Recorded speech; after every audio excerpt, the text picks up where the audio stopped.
辣椒吃不完这样储存，放1年也不坏，冬天也能吃着新鲜的。大家好，欢迎来到美食采味。小米椒鲜辣够味，是不少人做菜时的点睛之笔，但它有个让人头疼的问题，不太耐放，买多了吃不完，直接塞冰箱，没多久就腌了坏了，实在浪费。别急，今天就教你2个超实用的保存妙招，不用复杂的步骤，轻松让小米椒放1年还新鲜不变质，再也不用担心浪费啦。首先我们来处理小米椒的辣椒蒂，这一步很关键，直接影响后续保存效果。大家处理时记得用干净的剪刀轻轻剪掉蒂部，千万不要直接用手硬扯，因为硬扯很容易在辣椒表面留下破口或细小的伤口，这样保存时空气和水汽呢就会从破口钻进去，不仅容易让辣椒受潮变软，还会加速变质，大大缩短保存时间。剪蒂的时候呢还要仔细筛选，如果遇到有软烂、发霉、虫蛀或者表皮有破损的小米椒呢，一定要果断扔掉，不能舍不得。这些有问题的辣椒如果混在好的里面，容易污染其他健康的辣椒，导致整批都坏得特快。筛选完后，接下来把小米椒放进干净的盆里，我们往盆中撒上1勺小苏打，再加入没过小米椒的清水，把小苏打搅拌至完全溶解后，让小米椒在溶液中浸泡2分钟。时间一到，就可以下手轻轻搓洗小米椒的表面。小苏打不仅有一定的清洁作用，能帮助去除辣椒表面残留的灰尘、杂质和少量农药残留，还能利用其弱碱性抑制表面可能存在的细菌，为后续长期保存打好基础。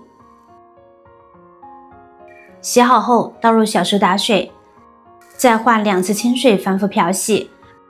把表面的小苏打残留彻底冲洗干净，确保没有滑腻感为止。最后将小米椒捞出，再次放到筛子或滤网上，放在通风处沥干水分。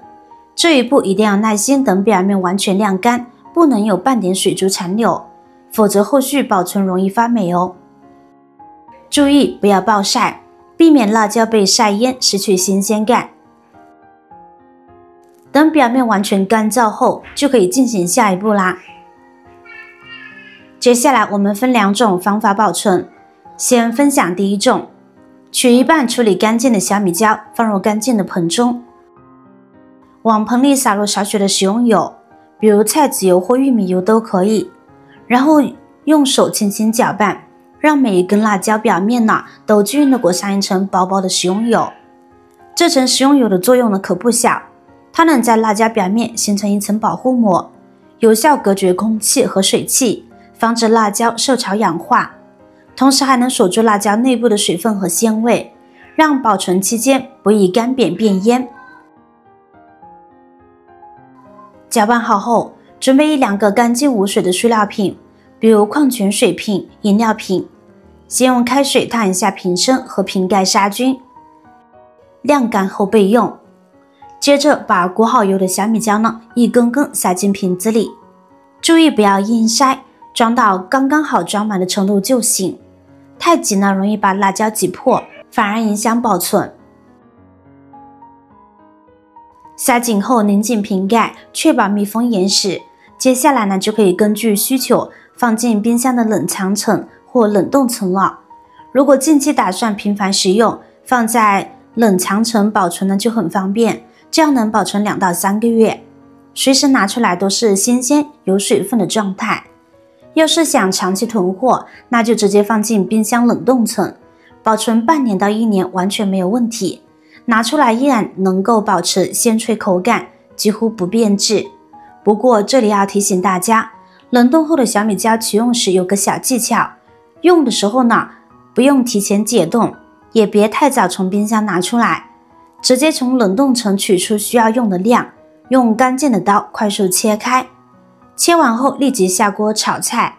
这样既能避免解冻过程中辣椒出水变软，还能最大程度锁住它的鲜辣味道和脆嫩口感。炒出来的菜呢，依旧香辣够味，和新鲜小米椒几乎没差别。记得每次取用完后要及时把瓶盖拧紧，继续密封好放回冰箱，避免空气进入影响剩余辣椒的保存哦。接下来分享第二种方便做菜直接取用的保存方法。把剩下一半处理干净的小米椒放进料理机里，不用加水，直接搅打成粗细均匀的辣椒碎。喜欢带点颗粒感的可以少打几秒。打好后倒入干净的大碗中，根据辣椒碎的用量加入1-2勺的食用盐，辣椒多就多放一点。盐的用量呢，也能明显尝到咸味但不后味重。用筷子充分搅拌均匀，让盐和辣椒碎完全融合。这一步盐的作用呢很关键，既能抑制细菌滋生，延长保存时间，又能提前的给辣椒碎调味。后续做菜时还能减少额外加盐的量。接下来准备一个干净无水的玻璃密封罐，先用开水烫洗一遍杀菌。晾干后，把拌好盐的辣椒碎呢装进罐子里，注意不要装太满，留出一点空间。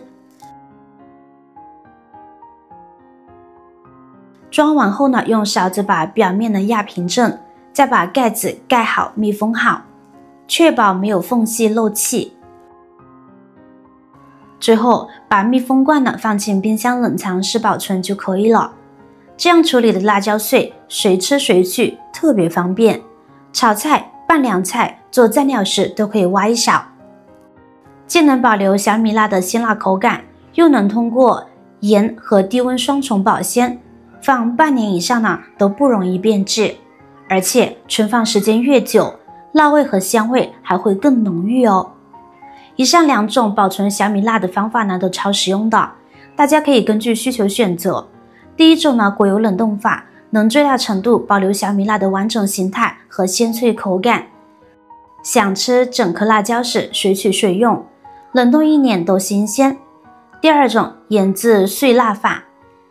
更适合日常做菜调味，随吃随挖，不用解冻，冷藏半年依旧香辣够味，还能省去每次切辣椒的麻烦。只要按照步骤做好前期筛选、清洗和干燥，再用对密封和储存方式，再也不用担心小米辣买多浪费了。以后囤小米椒就用这2招，随时都能吃上新鲜过瘾的味道，赶紧试试吧。